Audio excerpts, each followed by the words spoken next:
Caros alunos e demais amigos que sempre nos acompanham. Tudo bem? Como vão vocês? Tudo sob controle? Eu sou o professor Nilson Luiz e trago para você agora mais um de nossos vídeos. A formação do aeronauta brasileiro pautado nos parâmetros da segurança na atividade aérea. Não é isso? Você já está habituado aí em ouvir qual é o nosso objetivo aqui, né? Qual é o nosso assunto de hoje? O nosso assunto de hoje é a abordagem MSG3. Tá certo? Só que antes de entrar na abordagem MSG3, eu preciso dizer a você da necessidade que eu tenho que você faça a sua inscrição no canal do professor Nilson Luiz no YouTube. Se inscreva, dê seu like, acione o sininho, né? A partir daí você vai receber o quê? Vai receber as notificações de cada material que a gente coloca no canal do professor Nilson Luiz para você, tá certo? Então, o que é então essa tal de abordagem MSG3? Caso você esteja acompanhando esse vídeo sem ter acompanhado o anterior, o vídeo anterior trata de programas de manutenção, o início, tá certo? Então, caso você não tenha acompanhado esse outro vídeo anterior, eu sugiro que você acompanhe. Mas para você que acabou abrindo esse vídeo sem ter assistido o outro, eu vou dar uma pincelada rápida no que seja programas de manutenção, o início, tá certo? Então, lá no vídeo anterior, a gente explicou que antigamente as pessoas não tinham conhecimento profundo dos materiais que compunham a construção do avião, tá certo? E o tempo foi passando e os estudos dos acidentes foram nos mostrando algumas particularidades, né? Tratando do fator material, tá certo? Então, com o tempo, entendeu-se que a manutenção de aeronaves deveria ter uma logística diferente, uma logística mais elaborada. Até que, em 1968, a Boeing lançou o quê? Colocou no mercado, colocou em fabricação o Boeing 747, um avião revolucionário, não é isso? E para executar, para poder montar e deixar toda essa condição desse projeto em segurança, a Boeing precisou ter uma nova filosofia de manutenção exclusiva para esse avião. Tamanha era a sua capacidade, sua envergadura, a complexidade dos sistemas, não é isso? Então, a Boeing elencou 6 grupos de trabalho, não é isso? 6 grupos de trabalho, que cada um deles trabalhava naquilo que a Boeing, na época, entendia como sistemas de aeronave, né? E a partir desses 6 grupos de trabalho, muita coisa foi feita, e a partir de quê? Da primeira ideia inicial, que era do MSI. O que é MSI? É o item significativo de manutenção, né? Então, esses 6 grupos de trabalho tinham que fazer o quê? Tinham que identificar cada item significativo de manutenção daquele referido sistema que eles estavam estudando, né? E a partir da identificação de cada item desse, começar a perceber, né? Você definir os itens, você definir o quê? As funções de cada um desses itens, definir as falhas que cada um desses itens pode ter, né? As causas dessas falhas e os efeitos, as consequências de cada uma dessas falhas. Isso foi um trabalho monstro que aquele pessoal fez lá em 1968. A partir das respostas para todas essas perguntas, né, chegou-se à conclusão de você categorizar cada um dos efeitos de falha. Aí, lá no vídeo anterior, você vai ver com detalhe, né, quais são essas categorias. Então, cada efeito de falha foi elencado a uma respectiva categoria. E a partir do entendimento desses efeitos de falhas e dessas categorias dos efeitos de falhas, né, conseguiu-se começar a escrever o quê? Começar a escrever as tarefas de manutenção. Depois de todo esse arcabouço, né, visando montar o programa de manutenção lá do 747, o que se concluiu nisso? Qual foi o resultado desse trabalho? Foi a filosofia de manutenção chamada MSG Isso, a MSG1 foi a filosofia de trabalho para a manutenção, para a execução de manutenção das primeiras unidades dos Boeing 747. Muita coisa aconteceu, o 747 evoluiu, eu sugeri que você estudasse o acidente do voo JAL 123, não é isso? Japan Airlines 123. Vou continuar aqui sem dar dica do que aconteceu. Se você não pesquisou ainda, pesquise. Mas, quem sabe, na minha programação aqui, eu encaixo aqui o voo, né? JAL 123. Por hora, não vou dar dica, beleza? Não vou dar dica. Eu só digo para vocês que esse acidente do voo JAL 123 gerou modificações importantes, né, na logística da aeronave, na disposição dos sistemas da aeronave. Tá? Não, já estou falando demais. Não vou falar mais do JAL 123 aqui nesse vídeo. Tá claro? Então, tudo isso lá no vídeo anterior, programa de inspeção, o início, foi apresentado para vocês. Hoje nós vamos falar da MSG3, que já é uma evolução lá da MSG1, tá certo? Houve a MSG1, houve a evolução dela para a MSG2, houve vários estudos e chegou-se a MSG3. Na atualidade, nós temos até em prática já, em algumas situações, a MSG4. Mas a nossa conversa desse vídeo de hoje é sobre a abordagem de manutenção chamada MSG3. Tá claro? Então, a abordagem MSG3 ela é planejada para ser um programa de manutenção inicial, tá certo? Para novas aeronaves, idealizado na fase de projeto, tá? O programa MSG3 constitui um dos requisitos para a certificação da aeronave na atualidade. As autoridades aeronáuticas, né, dos demais países aí, que são signatários da ICAO, né, exigem, no mínimo, a execução da MSG3 nos programas de manutenção dessas aeronaves dos países signatários, tá certo? De forma que ela possa operar nos países signatários. Então, a antecipação de possíveis falhas, você identifica as falhas, notem do que eu falei lá no vídeo anterior, né? A antecipação de possíveis falhas é a vertente central para a abordagem MSG3, tá? Então, qual é o carro-chefe? Qual é a menina dos olhos? Você antecipar que tipo de falha cada item pode vir a apresentar durante a vida útil da aeronave, tá certo?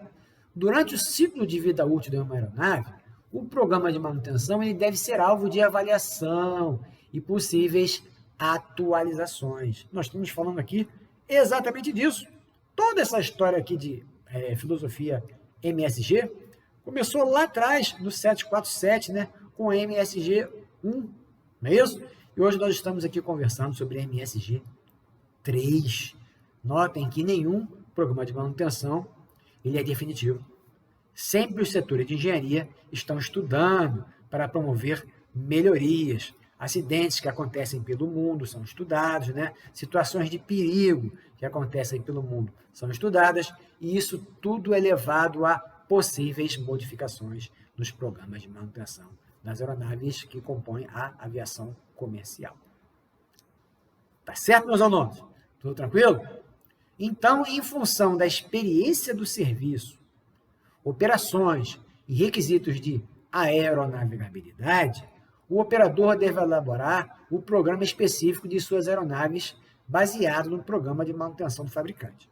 Então, o fabricante ele coloca lá um programão, né, abrangente, totalmente abrangente para aquele tipo de aeronave. Você, enquanto operador, vai ter uma filosofia de operação, né? Vai ter um jeitão de operar essa aeronave, né? Em função dessa sua filosofia, do que você propõe, da forma que você propõe de operar essa aeronave, essa forma vai estar embutida lá no grande universo de manutenção idealizado pela engenharia do fabricante, né? Então, a partir do programa de manutenção do fabricante, o operador precisa, para certificar a empresa, para certificar a aeronave, né? Ele precisa emitir o programa de manutenção dele, tá certo? A minha empresa vai operar assim, assim, assado. Está aqui o meu manual, né, de operação de manutenção, o manual de execução. Como que eu vou executar a manutenção, né? Então, isso também é requisito de certificação de aeronave. Então, o primeiro passo para o desenvolvimento de um programa de manutenção é a análise e definição dos sistemas, subsistemas e peças que fazem parte da aeronave. Para cada nível de trabalho, precisa ser realizada uma análise das características de confiabilidade, manutenibilidade de cada item que são listados como itens significativos de manutenção, os MSI. Né? Os MSI são determinados pela decomposição de cada um dos sistemas em cada nível de manutenção, tá certo? Até que o nível seja o mais específico possível. Essa especificidade permite a identificação de todos os modos de falha e, simultaneamente, a identificação das consequências desses modos de falha na aeronave, com atenção especial aos modos de falha não evidentes. A questão de evidente e não evidente ficou explicado no vídeo anterior, tá certo? Não vou voltar aqui, senão vai ficar muito extenso. Volte lá no vídeo Programa de Manutenção, o início, que você vai saber o que são efeitos evidentes, efeitos não evidentes, de manutenção, econômicos, operacionais, enfim. Está tudo explicadinho lá, tá certo? Seguindo essa filosofia, né, que foi iniciada lá pela Boeing, lá em 1968, né, os outros grandes fabricantes de aeronave fizeram o quê? Né? Adotaram também. E a Airbus passou a ter o quê? Uma grande participação nessa evolução. Segundo a Airbus, os MSI são definidos como itens cujas falhas tenham algumas das seguintes características. Olha o que a Airbus disse quanto às falhas de cada tipo de MSI. Né? As falhas podem afetar a segurança, seja em solo ou em voo. As falhas podem ser indetectáveis durante a operação. As falhas podem ter impacto operacional significativo e as falhas podem ter impacto econômico significativo. Isso é de extrema importância. Né? Notem como esse tipo de trabalho sempre está em evolução. Isso não é estático, isso é de uma grande dinâmica. Tá certo? A abordagem MSG3, ela abandonou aquele tradicional processo de recondicionamento periódico, que a gente viu lá de head time. Mas, Nilson, ainda existe head time? Existe head time para controle de itens. Você não controla todo o avião por head time mais. Né? A filosofia MSG, desde a MSG1, ela já vem diminuindo os controles por head time da aeronave como um todo. Hoje em dia, você não tem mais controle head time de todo o avião. Você pode ter de determinados itens. Né? Através do estudo das análises das causas e efeitos de falha dos diferentes componentes e sistemas, passou a ser possível fazer o quê? Aplicar processos de manutenção mais adequados a cada conjunto de causa e efeito de falha. Então, não simplesmente se recondiciona e substitui. Você vai ter outras formas de ver de que maneira a manutenção pode ser executada. Tá certo? Como é que era, então, o head time, né? O head time trabalhava com substituição ou recondicionamento periódico. Tá certo? Aí você também tem a definição de quê? De on condition, né? Seria uma inspeção de avaliação para manter o item disponível. Direcionar para recondicionamento ou substituição. Então, o item classificado como on condition, né? Ele precisa ser monitorado para saber se continua funcionando daquela maneira e, em determinadas condições observadas nesse monitoramento, podem indicá-lo para recondicionamento ou substituição, ou ainda continuidade do serviço. Tá certo? Ainda temos também o quê? A Condition Monitoring, onde os parâmetros de desempenho são medidos continuamente. Aí você faz uma leitura, né? Os parâmetros são medidos continuamente, buscando identificar sintomas de falha. Como é que está funcionando esse gerador? Né? Como é que está funcionando o motor de uma forma geral? Né? Como é que estão os índices de NG? Né? como é que está a situação de injeção de combustível, enfim, você avalia os parâmetros de funcionamento do motor periodicamente, ou do item, né? Periodicamente. E a partir da análise desses parâmetros que você extrai, vai ser avaliada a necessidade de ações corretivas para restaurar as condições padrão. Notem que é uma visão um pouco diferente, né? Onde você tem um pouco mais de maneabilidade, você tem um jogo de cintura. Não é uma coisa bagunçada, meus amigos, é uma outra forma de ver, mas é um programa de manutenção, é algo organizado, tá certo? Esse processo é aplicado a componentes ou sistemas cuja falha não afeta diretamente a aeronavegabilidade. Ou seja, o funcionamento pode ser acompanhado diretamente pela tripulação. Aí nós temos o quê? Nós temos a Minimum Equipment List, né? A MEL da aeronave, a MEL aprovada para a aeronave, onde você diz lá que uma coisa simples, por exemplo, uma determinada lâmpada lá, uma lâmpada de ponta de asa, né? Uma determinada lâmpada queimou. Eu vou parar a aeronave, eu estou fora de sede, eu estou no meio, um aeródromo sem recurso, né? E uma beacon aqui queimou, como é que eu faço? Eu tenho que parar porque aquela beacon está inoperante? Não, eu vou lá na Minimum Equipment List. Lá ele vai dizer, em determinadas situações, com aquela, por exemplo, aquela beacon queimada, né? Inoperante, quantas horas de voo o fabricante me autoriza, né, a voar, né? Sem indicação daquela beacon, né? Talvez seja só uma coisa séria, seja só um regresso, um voo ferry flight. Talvez seja uma coisa menos séria que você pode concluir aquela etapa tranquilamente e ao chegar em algum aeródromo que você tenha a infraestrutura de manutenção, você vai lá e troca beacon, não é isso? Então, só que cada caso é um caso.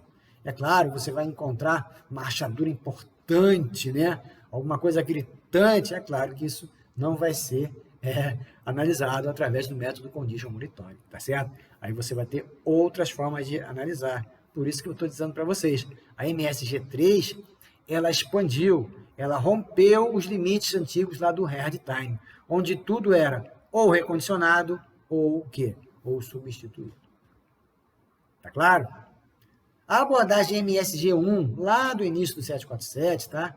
A abordagem do MSG1 evoluiu rapidamente para uma versão mais elaborada, que foi chamada de MSG2.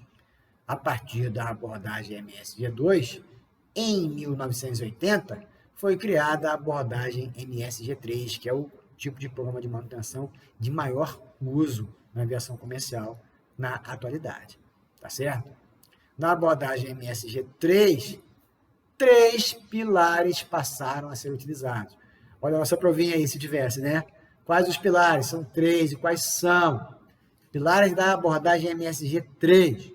Determinação mais objetiva dos itens significativos de manutenção, os MSI. Manutenção orientada por tarefa. Manutenção orientada por tarefa. Não mais simplesmente recondicionamento ou substituição. E ainda, introdução do conceito de tolerância de dano, né? Então, um determinado dano, uma moça no bordo de ataque. Eu vou parar o avião, não posso cumprir a etapa porque a asa está amassada. Será que realmente essa moça no bordo de ataque da asa, você passou em gelo, por exemplo, né? Será que essa moça no bordo de ataque efetivamente retira a aeronave do serviço? É claro que uma moça no bordo de ataque não é algo normal, né? Ninguém fabrica um avião amassado. Essa moça é resultado de operação, é resultado que o avião está trabalhando, é algo que se espera. Tudo que funciona pode dar problema, mas todo problema para o avião?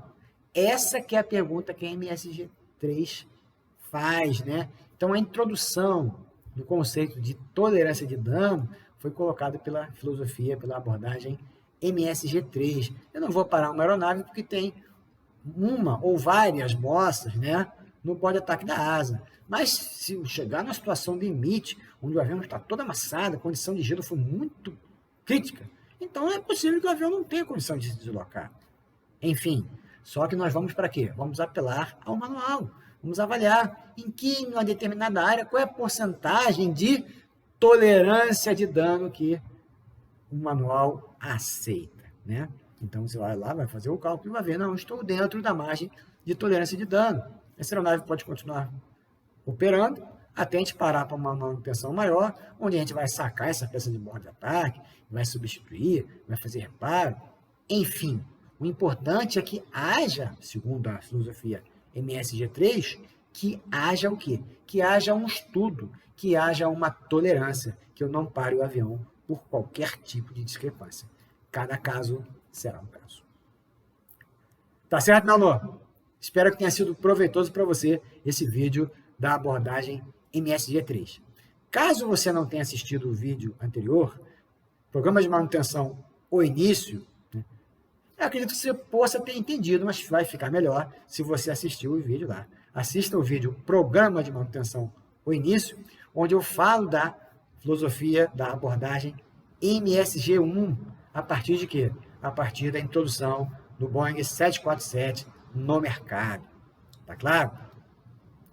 Por hoje, o nosso assunto acabou, né? Onde é que você encontra aqui o professor Nilson Luiz? Como é que você interage? Além dos comentários aí no nosso canal no YouTube, canal do professor Nilson Luiz.